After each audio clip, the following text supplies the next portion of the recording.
Well, Queens, let's see if I can get this beautiful woman's name correctly because I've been practicing before I press record.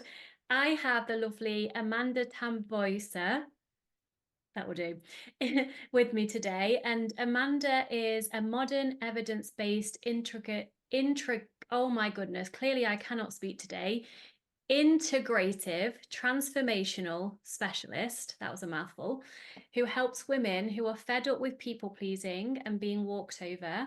Through her 8-week framework, clients find long lasting confidence in their self worth and go on achieving their unrealized dreams. And working with Dr. Amanda, her clients achieve confidence, knowing their worth, being able to stand up for themselves, learning to prioritize themselves, gain clarity and connection with the inner self, develop certainty in their actions, and find belonging and fulfillment, which all sounds wonderful to me. So, Amanda, welcome to the Body Love Binge podcast. Thank you so much for having me. It's a pleasure. And can you pronounce your beautiful name correctly so they can hear how it's supposed to be said? Right. So my surname is actually Tambuyser, but I know it's very difficult to pronounce. So for my American friends, I usually say, call me Amanda Tammy, and that's all right. Like that, Amanda Tammy. We'll go with that. So I don't know if you've seen my guest episodes before, but I'd love to start with 10 quick fire questions just to, for the listeners, can get to know you a little bit. Yeah, I love that idea. Let's go Yeah. for that. Okay, number one, your favorite food. Whoa. That's a really difficult one because for me, the most important thing and what I live by is actually balance. Mm-hmm. So I cannot say that I have like a favorite food, but if I would have to go, I would say raspberries. Nice. Number two, what's the best piece of advice you've ever received? Um, be yourself. Oh, and for those who aren't watching the video, Amanda's pronouns, like mine is queen, Amanda's is unapologetically me, and I love that. Number three, if you could have dinner with any historical figure, who would it be and why?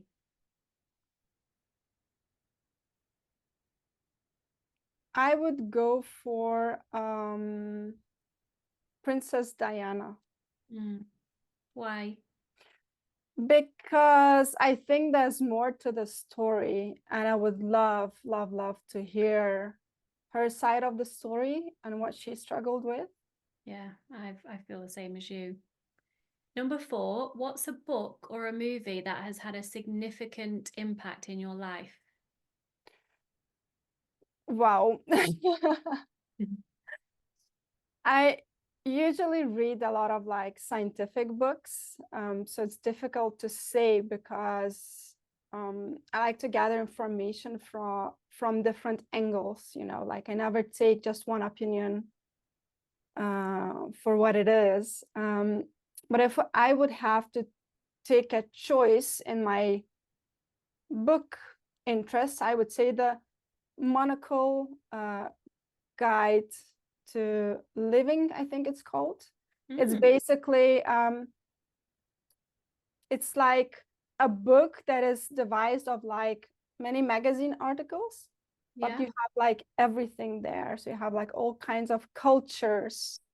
And I use that often to inspire myself, and to find different ways to look at life just by reading it and discovering, what kind of things go on in the world, like through like even let's say alternative schools to Mm. um, things that have been founded somewhere, at the other end of the world. So it's not really a book, it's more like a guide, but I find it like really inspiring, and I find that you can really like broaden your perspective on everything basically. So I really love reading that, and That, I've opened that book like multiple times, and each time I find something new there. yeah, that sounds really interesting. Cool. I'll look out for that one. Number five, how do you unwind after a long day?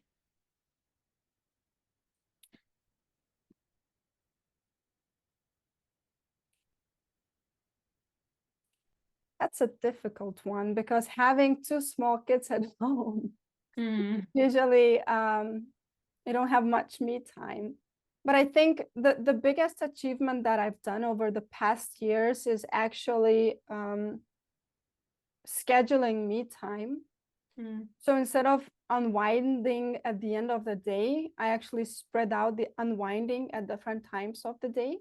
And I find that I'm more in check with myself, and I'm more regulated, and I actually can go on longer. Yeah, So, that makes sense. yeah. Very So smart.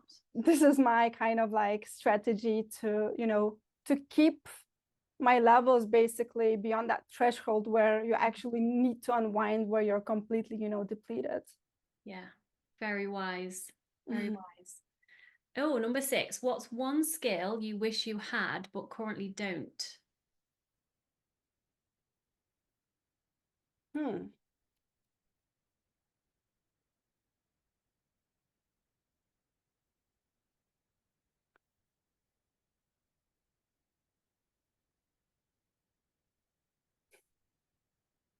Cannot find anything to say. I think, you know, the beautiful thing is that we are growing every day. And I like to challenge myself on the growth aspect. So I guess if I would ask my future self, you know, what is one thing that I would really love to have that I don't have now, that would be a better yeah, like how would I even call it like a better sense of intuition, I would so call it, because I really believe that we don't connect with ourselves enough, you know, we're not completely in line. And I believe for myself that even though I do have some level of connection, it can always be better, you know. Yeah. And the more that we're in touch with our sensory stimuli and, you know, how we feel inside, and the more that we operate from that, the better you can actually, the better choices you can make, the better opportunities that you can find, the better connections that you can make. So just, you know, making that even stronger, I think this is something that I would love to have. Yeah, good one. Where are we? Number 8. You might already be living where you want to live, but if you could live anywhere in the world, where would it be and why? Well, for the moment, I would say Bali, because I've had a chance recently to visit it and I fell in love with the weather. Although there are positives and negatives there, you know, there are some issues like environmental issues that I've seen there, you know, and some extreme poverty. It's still, the imprint that it made to me was, it was kind of like a small island paradise that needs so much improvement. So like if I would ever would have a chance to go and live there, I think the opportunities are numerous to bring it where it could be, and I would love to contribute to that. Yeah. Wow. Never been. It's on my bucket list to You get. should definitely visit. I will get there, 1,000%. Okay, so on the kind of holiday vibes, number 9, what 3 items would you take to a desert island? That standard question, which I always love to ask. I would definitely take my book with me to entertain myself. Yeah.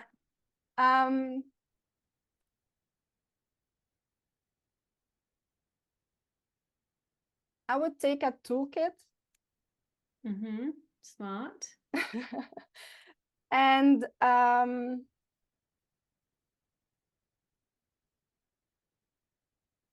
blanket. Yeah, good choices. I think a blanket is sometimes necessary just to feel like cozy, even if you're not cold. So I don't know what kind of island you're sending me to. Is it a cold one or a warm one? Because you have your blanket, so it's a good idea. Okay, and number 10, what do you want people to take away from this podcast?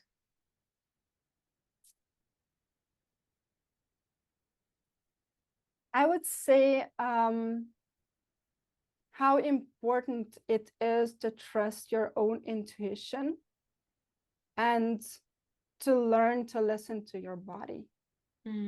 Because these are the things that give you answers. Yes. Okay, let's dive in then. So, what's your personal story, Amanda? Why do you do what you do? Right. So I got inspired because actually I struggled with people pleasing myself quite severely. And it started from a very young age. And I believe that the main reason why my people tendencies developed as they did was because I was raised by a narcissistic father. Yeah. And basically the feeling of unsafety in the family environment, you know, and constant walking on eggshells has primed me, you know, to be raised with the tendencies of serving, so to say, to others from a people-pleasing perspective. And I remember in an early childhood, I actually, early teenage years, I would rather want to say, I was really, that was the time when I started to struggle with that a lot. Because when you're not being authentic to other people, that's when you start to feel different. And when you start to feel different, you try even harder to please others, but no one actually appreciates that. Yeah. So what happens is that you start to feel like you don't have real friends, you know, and as a teenager, that's very important. So you seek for that comfort somewhere else. And to me, that was trying to be perfect, you know, trying to be, you know, not myself, basically, you know. And I was a completely different person to whom I was trying to be. And all these anxious thoughts were skyrocketing. All the depressive thoughts were skyrocketing, you know. I remember I was very intensely busy with my looks also. So there was also a big role with like body image issues, I would so say.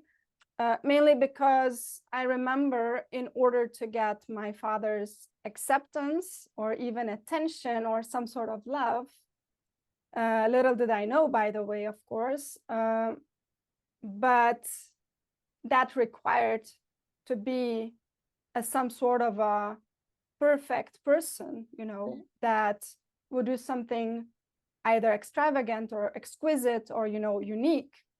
And one of these parts was also looking good, you know, or yeah, just, I don't know, just being perfect. It's like very difficult to define, you know, because these are like small nuances. But basically, that sense of needing to be perfect was what made me struggle the most with my mental health. And when you are becoming a young adult, you know, when you start to have responsibilities, that starts to deteriorate you slowly because the demands are only growing, you know. You now need to take care of yourself, you need to work or study, you know, or do other things basically to survive, you know, to live to make a living and whatnot. And because of these growing demands, the symptoms that I had of feeling anxious, you know, and needing to be perfect, they were eating me up. Yes. It's a lot of pressure. Indeed. Yes. So along with the body image battle where I was striving to be perfect, I was basically like swinging on a swing between, you know, working out either too much or trying to restrict my diet or going on different restrictive diets, to looking for any external confirmation that I was good enough. So all my choices were not really good. Yeah. In the sense that they were not authentic to me. Yes. So I recognized that, and I started to be interested in personal development. I started to be interested in psychology because I started to sense, like somewhere around I think 22, 24 years old, I started to feel that something is wrong with me, I need to like go and fix myself, kind of a thing. So again, that thinking is not really ideal, because the realization that we need to make is that nothing is wrong with us. We need to accept ourselves. But instead, I was searching for, I guess, who I was, but that involved also trying to change me and mold me through all this personal development work and psychological work that I was doing to basically solve the problems that I had. Yeah. And until today, the biggest regret that I have is that nobody has told me you need to stop that search, right, and start to look within.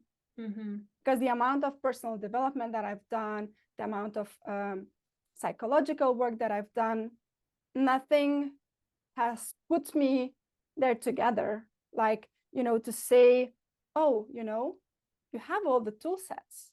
You've already been through all the tool sets. Now you need to start to look at yourself. So that discovery I had to make myself. And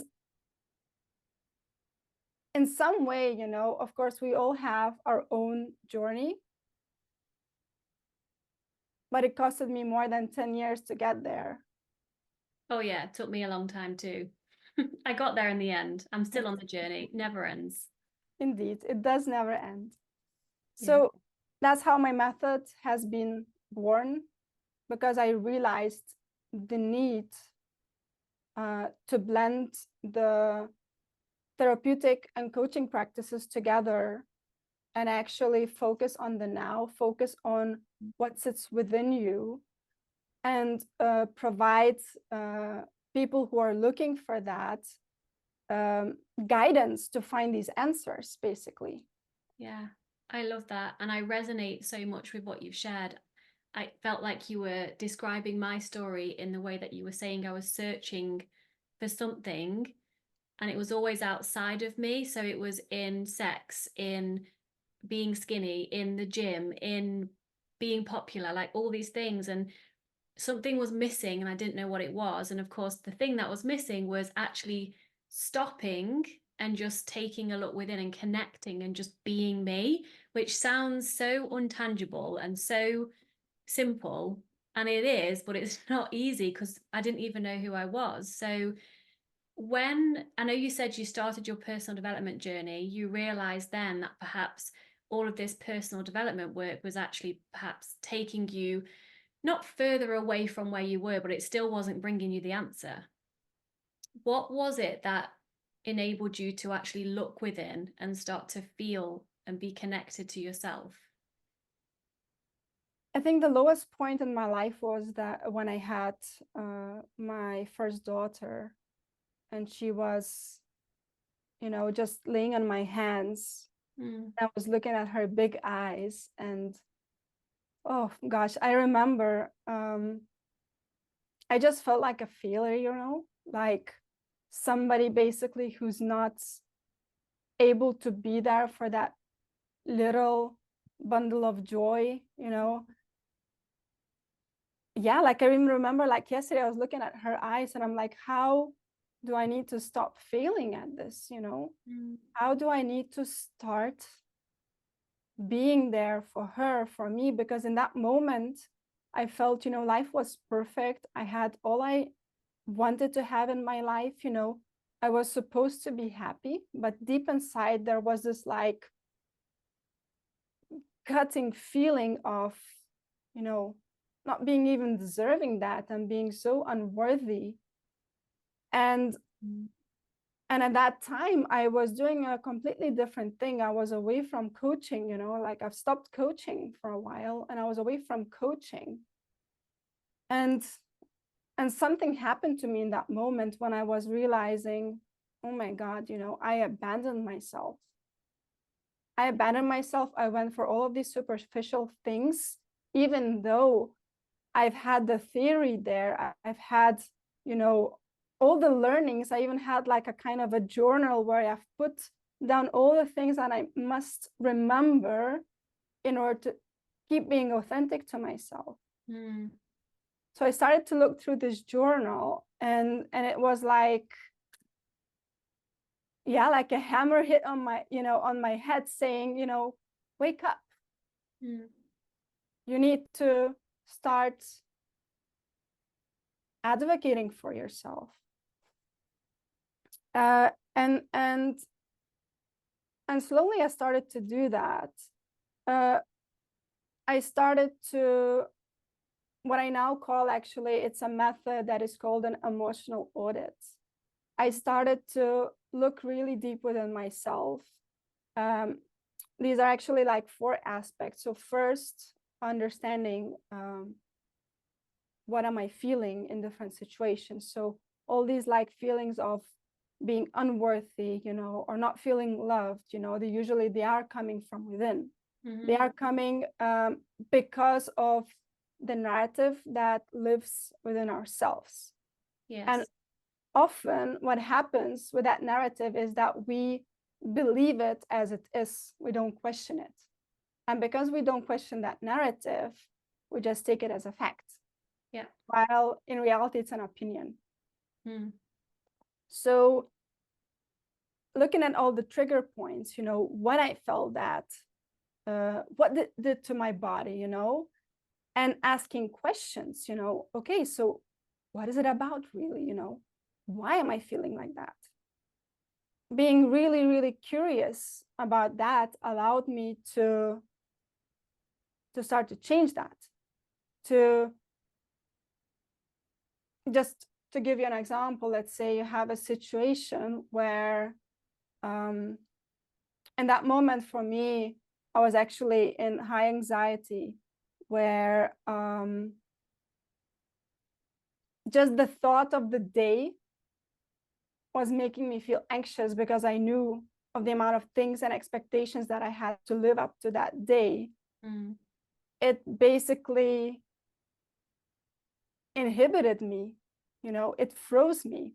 And that feeling of freeze, you know, it makes you feel guilty. And the guilt that you have there, you start to attach it to shame.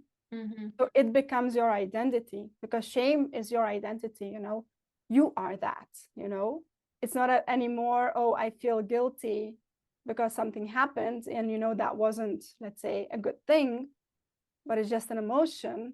When we start to attach that feeling to being it, that's when it starts to eat us away and the self-esteem deteriorates. Yeah. Yeah. I've been So, there, done that. So what helped you get out? I know it's such a big question. You've been through a lot to get where you are.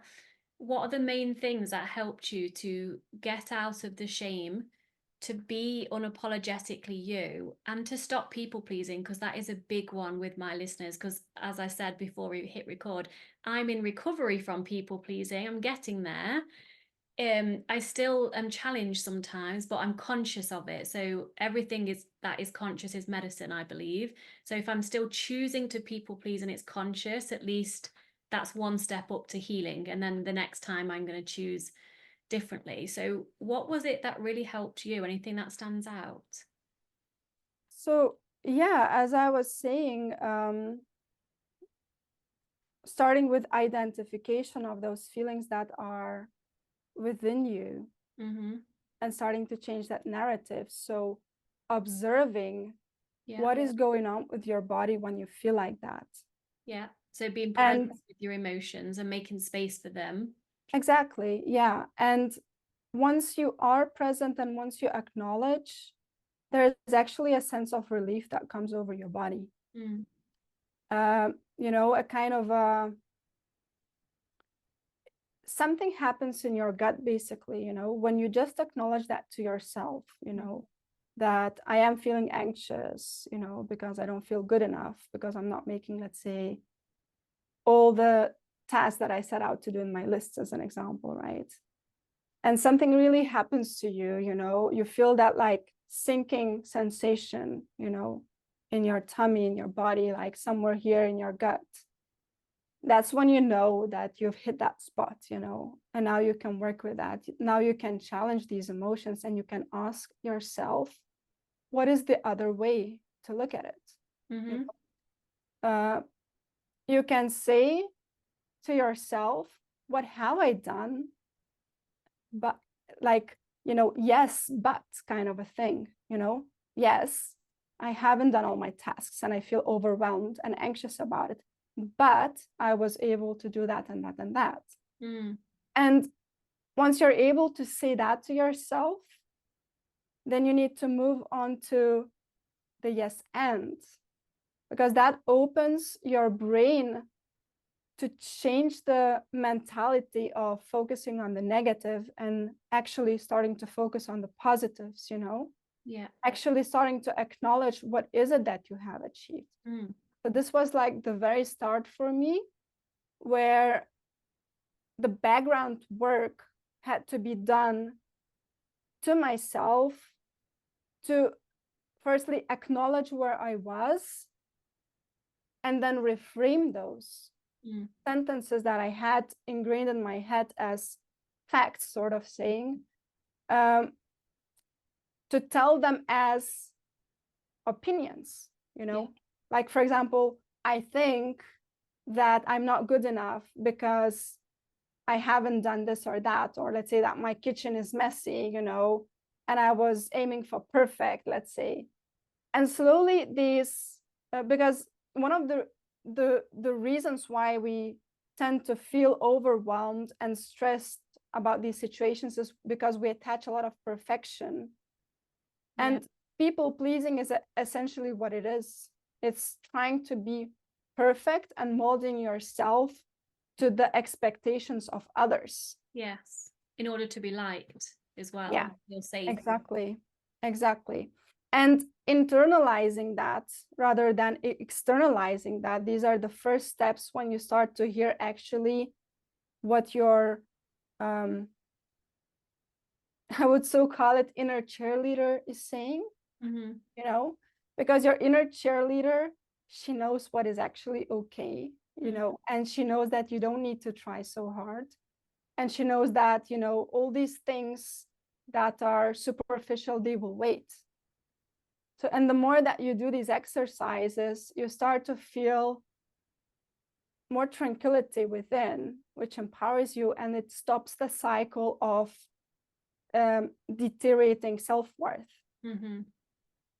Yeah, because we, in my opinion, we attract what we believe about ourselves, and we are where our attention is. So, like you say, if we're focusing on, okay, I haven't done this and I haven't done that, and this could be better, my kitchen could be perfect, we get more of all of those things. Whereas if we stop, acknowledge what we feel, focus on, okay, I hear you, my kitchen isn't perfect, I've not done this. However, I have done X, Y, and Z. And I'm proud of myself for that. And then I'm also only human. So you start to spiral in a good way, and that your reality and feelings are then different. Exactly. Yeah, Yeah. exactly. And And self-compassion too. and I mean, if I look back, like one thing that I could really tell to my past self Mm-hmm. would be to make sure I integrate it in a way that it really hits to the core beliefs, because that's actually the challenge that I have noticed Yeah. with a lot of people. Like if they if they address more superficial core beliefs that are not really, let's say, the underlying reason of the feelings that they get as a result of these beliefs, then, it's like you haven't taken the right weed to weed out. You're just picking around, and you are keeping the biggest one that is hurting you the most. Yeah. It's important to make sure, and you get all these weeds so that you let, your seeds that you have sown grown. Yeah, that makes so much sense. Like in an NLP, we call it the domino belief. And it's like in my work, we can, for lack of a better word, pussyfoot around the fear of weight gain, which is the core root. And there's also something underneath that. Why are we even afraid of weight gain? But that's like a big one. And so we can look at food behaviors, we can look at eating more, we can look at not purging, not restricting. But unless we address the absolute petrifying terror of weight gain, it's not really going to make much difference. So I'm with you on that. It's getting to the root of what's really going on. And I think it was Tony Robbins that said, if you want a better life, ask yourself better questions. And you mentioned questioning yourself all the time with love and curiosity and being like, what's going on here? Why am I deciding that my thought I am not good enough is a fact? And then you start to piece apart, like, why do you then ask yourself for evidence against why that might be true? Is that something you do with your clients? No, actually, I take an approach of reframing that. Yeah. Because in reality, we have strengths and weaknesses, and in a healthy adult version of yourself, you should be able to acknowledge both and be okay with both. Because we're all better at something and we're all worse at something else, right? You cannot be perfect at everything. And it's that piece of acceptance of yourself that is necessary, to really consider, and attach it also to your values, like, why are things important to you, firstly? But secondly, sometimes even reframing these beliefs. Because sometimes we can think, I will give you an example. For example, one of my clients, she had severe people pleasing, but that was driving her to anxiety, where basically she couldn't even sit still. She would, like, if her puppy, she had like a dog, and each time we would have a meeting, she would be jumping off the chair, running, because she would think that the puppy needed to go outside, so she had like so much anxiety. And when we really like peeled it, like I like to use the concept of peeling an onion, to get to the core, and we looked at the underlying reason, she actually felt uncomfortable, firstly, to be in that anxiety. And deep inside, she felt that if she doesn't please her puppy, she's not a good dog owner. But the real root reason behind that was that she was always being told that she wasn't nice to her brother by her parents. And then at the end of the day, because her brother, he was autistic, and at the time nobody knew that. And she was actually being beat up by her brother all the time. And so when we looked at that core reason, and when we analyzed the situation, like, how did she feel in that situation and that time, and what were the beliefs were, her beliefs were that I must always do what others ask of me, otherwise I'm gonna get it. And it had to do with the fact that her brother, who was autistic, was beating her up. So I mean, sometimes the root cause can be, completely like, you wouldn't even think that that's the reason why you were feeling constantly anxious and trying, like even uncomfortable in that anxiousness. And the underlying reason of that is essentially can be something completely different that you never thought it would be. Yeah. And it's always from childhood, isn't it? Always. Yeah. Our Definitely. parents, pass what they were taught onto us, and then they have their trauma and their shit, and that gets passed on to us. And mostly they're doing the best they can, but it still affects us in so many ways. So if someone's listening to this and they're like, I am a people pleaser and I can't say no and I can't set boundaries and I feel so guilty when I want to say no, what are the first steps for someone to start stepping away from, I like to say, self-pleasing instead of people pleasing? That's a beautiful terminology, self-pleasing. I love that. Yeah. So how can you start self-pleasing?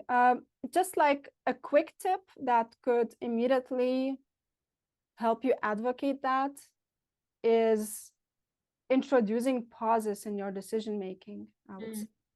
So really, instead of having that urge of, answering, Yeah. be uncomfortable in that moment and say either nothing or I'll get back to you Yeah. in a moment or another day, or I'll look at my agenda, I'll let you know once I can. And just sitting with that discomfort, because a lot of the times we cannot do that because it's so uncomfortable. Yeah. And just observing what is your body doing. It's a kind of like an experiment, I would say. But it's very important to learn to be comfortable in that uncomfortable. I will not be able to pronounce that. Yeah. Basically, be comfortable in being uncomfortable. Yes. And then just repeat. That's how I started. I started by saying, I'll get back to you on that. I'll let you know by tomorrow, because then I could be by myself in my own space, sit with the discomfort of I'm going to say no and I'm going to disappoint this person. And then I understood that if I disappointed this person, they can deal with disappointment. They're not going to die. It's fine for them to be disappointed, because what's most important is that I'm staying true to my needs and what I want. And it wasn't easy, I'm not going to lie. And I'm still, like I said, working on this. But now I can say in the moment, if it's not aligned, like, I appreciate you asking me, but actually, it's a no from me. And I'm okay with the reaction of the other person now, because I don't really care if I'm liked or not, because I actually like myself now. There's a difference. There's a quote, and I can't think who it's by. You might have heard it, Amanda, and I love it. And it says something like, it's not your job to like me, it's mine. Yeah, indeed. I wonder who said that. Yeah, great quote. Yeah. The challenge there, what I notice also, that a lot of the times we feel responsible, Yeah, yeah, of or we think we are responsible how that person feels when we say no. yeah, We yeah, feel the need not to disappoint that person. And a lot of the times the most difficult no's come in the closer circle. So not to people that you don't know, but actually the closer the people are to you. So whether it's, your mother, your father, or your husband, to some maybe a wife, um, even your children, or your boss, because I think that fear of having the consequences of that no, yeah. we tend to think of so many horrible things that could happen. Mm, In reality, nothing happens. Statistically, it's 84% of the bad things that we assume that would happen when we say something, they don't happen. yeah, 84%. it's a lot. But It's our crazy, fear right? makes it seem like it's 100%. Yeah. Yeah. And I love that you said that, because when I started saying no, it was to people outside of my inner circle to begin with, because that was easier for me. And then when it did come to say no to my mum, and me and my mum had this codependent relationship, I was responsible for her emotions as a child. I'm sure you know how that feels from what you said about your dad. And so I started to say, Mum, this is really hard for me to say. So I'd be honest with her and I'd say, but I'm gonna say no. And it's really hard for me to say that. So I appreciate you allowing me to say no, even though I'm saying no either way. So there's ways that you can say it to kind of soften the blow for yourself. And she's gonna act in whatever way she's gonna act, and practicing not being my responsibility, and reminding myself that she's a grown-ass woman and she can deal with her own emotions, although she can't because she doesn't know how. But that's Mhm. not my responsibility. I'm working on my shit now, and she gets to do her shit. And we have a great relationship now, and she is working on her shit. But it's so hard when you're so close to someone. And my biggest fear growing up, my biggest fear, number one, was gaining weight. My second biggest fear was disappointing my mom.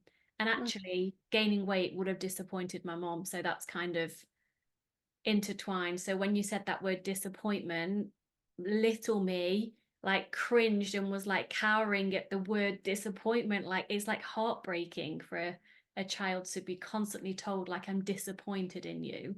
Ugh. Yeah.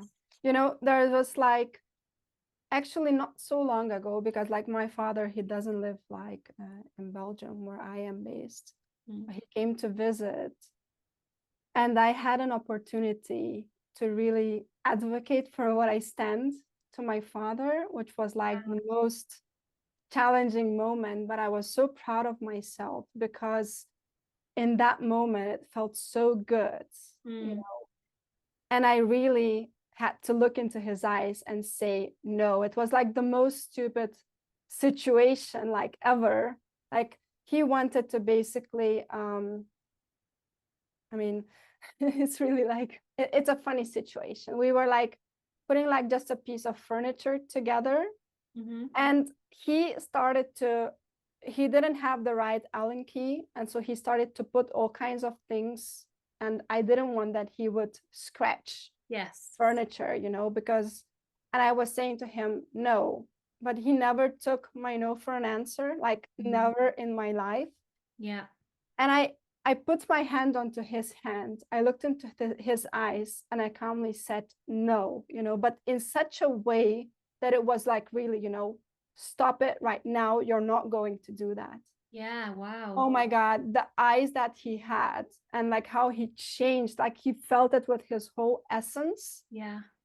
And for me, that was so empowering, the moment, like to see the moment that the person to whom you had the most difficult in your entire life to say anything, even, to like contradict him in any ways, to Mm. change, in such an instant, and realize that, I'm not joking. This is really a no, and you're not going to cross that boundary. Wow. Did It he was, listen? Did he respect that? he actually said, oh, so I'm gonna leave now, because like he really like was looking for a fight. Yeah. I said fine, and he went, and 2 minutes later he came back and he continued putting it together because he realized that it wasn't gonna work. Wow, good for you. And those little things, which are huge, they're not little, they're big, helps to propel you forward to continuing to say no, don't Totally. they? Yeah, totally. And the best thing there, like, I mean, for me, it was also a lesson because, we only grow if we allow us to grow. Yeah. So for me, the lesson was that, or the importance, I would so say, to really carry on with what you mean, and not doubt yourself in that moment. It was the most challenging thing because this was the person to whom I have never stood up in the past. Yes. All the way from childhood. So it wasn't just adult you in that situation, it was little you all through those years who had never spoke her truth and was consistently people pleasing your dad. And then you got to change the past in that moment. Yeah. Wow. All right. So, okay, last question, Amanda. Can you give our listeners, let's say, 3 tangible steps, action steps for them to start being their unapologetic selves, whatever that means to you?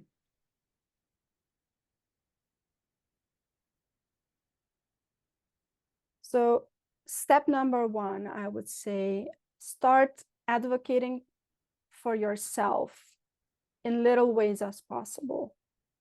Whether it's taking just you time, allowing that, or whether it's, saying that no where you really mean it. Do small steps and think of it as experiments.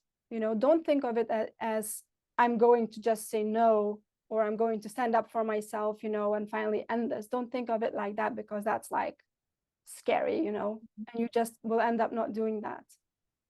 Think of it as it's an experiment. Let's see what happens.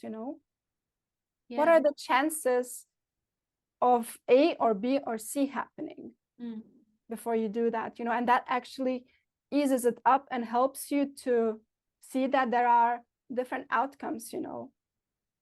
And you can start even from the most irrelevant things, but once you experiment and once you really feel that that is going, you will gain confidence to make these experiments bigger. And to actually experiment in the matters where it really matters to you the most. So that's tip one. Tip number two,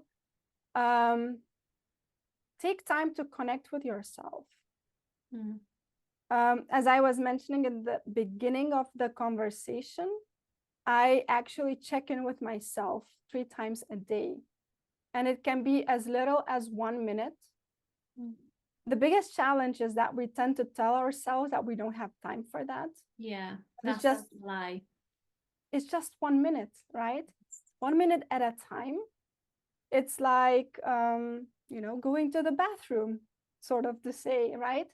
Attach, let's say, going to the bathroom, and maybe if this is your spot where you have the most peace, just stay there longer, set your timer, and connect with a sensation in your body. And it can be your breath, it can be just hearing how your heart is beating, or it can be some sounds around you. But I personally prefer to connect with the inner sensations and not the outer, because that really like grounds you. And number 3 is actually linking the two together. Use that connection that you have created to make your experiments on. So before you experiment onto something, connect with yourself first and ask what the answer is in that situation that you want to experiment in. And once you have the answer, it will be easier for you to feel that. Like in my practice, I would so say it, I work a lot with feeling it. What feeling did you have? And this is actually part of like anchoring that sensation, to the action that you're going to do, and remembering that feeling that you had when you played out that in your mind. So in that moment of connection with yourself, you can actually play out the scenario that is most desirable for you, and afterwards, put it into practice. And make that experiment. That's so key, because we don't know what we truly want if we're not connected to our true selves. It happens on autopilot. And for some reason, when you were sharing tip number 1 about advocating for yourself, what I used to do when I was a really bad people pleaser was, let's say I was at a restaurant, which might not look on the surface like people pleasing, then I'd have my meal and they'd come and say, is everything okay with your meal? If it wasn't, like if something was cold or if something was wrong on my order, I would just say, yeah, it's fine. And it wasn't fine. And I'd feel bad for speaking up. And so now it's easy for me because you can say it so politely. Actually, no, this isn't right. Please, can you change X, Y, and Z? And even down to the point where, when you use apps, sometimes it comes up with a pop-up of like, please rate our app. I used to feel guilty saying no to the freaking app asking me to rate it, because I was like, oh my God, I feel so bad. Like I've not rated it and I'm using it. And now I'm just like, annoying. If I'm going to rate it, I'll rate. Like everything changes when you start to advocate for yourself and what you want. So it's life-changing, isn't it? Yeah, definitely it is. Yeah. And so, Amanda, I was going to call you your full name then. Dr. Amanda, it's very professional. How can people work with you? Do you do one-to-one coaching? Do you do group coaching? Like what offerings do you have? So I've been doing all till now a lot of one-to-one coaching because I believe in giving tailored solutions, you know. So I value that myself a lot. So that's what my coaching is about also. Yeah. But recently I have also started a support group because I have noticed that a lot of women who are feeling stuck in the people-pleasing tendencies, they need, you know, not only their inner, basically to get their inner cheerleaders louder, you know, they Yes. need that support. Yes. So I got inspired and I started a private support group where I occasionally offer also some coaching, and it's free to join also. Great. Have you sent me the link to that? Let me check. I haven't yet, No, no, so if but you, I will do. yeah, and I'll pop that below so people can join. Is there anything that I've not asked you that you might want to share before we sign off?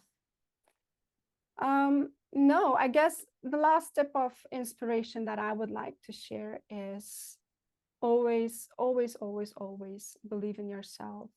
Do not second doubt yourself. This is so important. When you are in doubt, connect with yourself, Mm. and that then the answer will come. Mm. What a beautiful way to end. I live that now, and it just takes a little bit of time going within, a bit of quiet time, and everything you need is already there, right? It's that simple. Yeah. Yeah. Thank you so much for your time, Amanda. Well, thank you for having me, Victoria. It was a pleasure. It absolutely was. And to our listeners, we will see you next week. Much love. So we've just finished our recording of the podcast, obviously, because you're still listening to this or watching this. And we thought it would be a good idea to actually do an Instagram live together and do a Q&A. So any questions that you have off the back of that episode about people pleasing, being your authentic self, setting boundaries, saying no, then please send them to me. Either DM me on Instagram, email them to me. Let me know even on Spotify. You can reply to this podcast, or on YouTube, and we will make sure we address those in the Instagram live. All right, my love. So Instagram live, I should tell you when it is, shouldn't I? 1 second. The Instagram live is going to be on Tuesday, the 18th of June at 1 p.m. Central European time. But of course, it will be recorded. All right, much love. See you next time.